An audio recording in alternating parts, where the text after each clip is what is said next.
DPRന് വിരുദ്ധമായി കരാറുകാർ പ്രവൃത്തി നടത്തിയതിനെതിരെ നാട്ടുകാർ രംഗത്ത്. പരിയാരം എംബേറ്റിൽ തോടുമൂടി ദേശീയപാത നിർമ്മാണം നടത്തിയതിനെ തുടർന്ന് വെള്ളം കെട്ടിനിന്ന് കൃഷി മുടങ്ങുകയും കൊതുക് ശല്യം വർദ്ധിക്കുകയും ചെയ്തതോടെയാണ് നാട്ടുകാർ പ്രതിഷേധവുമായി രംഗത്ത് വന്നത്. പരിയാരം എംബേറ്റ് ഭാഗത്ത് 3 തോടുകളാണ് ദേശീയപാത മുറിച്ച് കടന്നുപോകുന്നത്.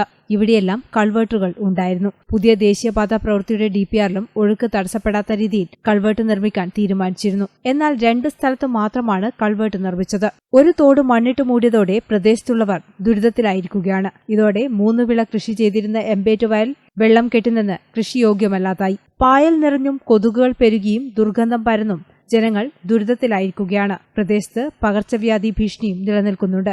DPR പ്രകാരമുള്ള ഒരു കൾവേർട്ട് കൂടി ദേശീയപാതയ്ക്ക് കുറുകെ നിർമ്മിച്ച് ജനങ്ങളുടെ ദുരിതത്തിന് പരിഹാരമുണ്ടാക്കണമെന്ന് മുൻ പരിയാരം പഞ്ചായത്ത് അംഗം PV ഗോപാലൻ ആവശ്യപ്പെട്ടു. ഈ വെള്ളക്കെട്ട് നിറഞ്ഞത് കാരണം ഈ താഴ്ന്ന പ്രദേശങ്ങളിലുള്ള ഏകദേശം 20-30ഓളം വീടുകളിൽ ഭയങ്കരമായ കൊതുശല്യവും അതുപോലെ തന്നെ ദുർഗന്ധവും വരാൻ തുടങ്ങിയിട്ടുണ്ട്.